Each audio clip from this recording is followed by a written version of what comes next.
EDA, située dans la région du littoral, est en pleine mutation. Autrefois fière de son statut de ville industrielle, la localité a perdu de son éclat ces dernières années.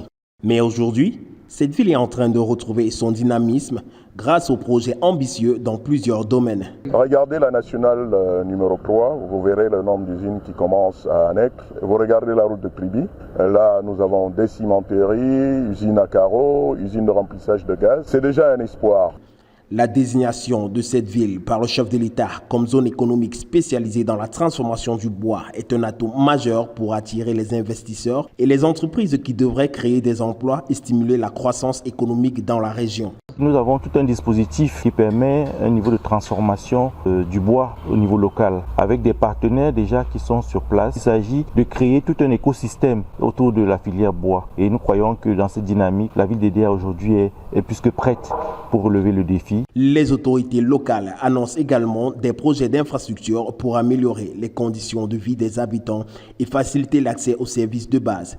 La réhabilitation des routes, la construction de nouveaux marchés et la mise en place de systèmes d'éclairage public sont autant de projets qui devraient transformer EDA dans les prochaines années. Construction d'une école à cycle complet, la construction d'un centre de santé, notamment un terrain multisport à ce niveau aussi. Nous allons vendre les terrains aux populations vulnérables qui permettront à tout un chacun de pouvoir faire une petite case pour sa famille. Les habitants sont optimistes quant à l'avenir de leur cité et attendent avec impatience la concrétisation de ces projets.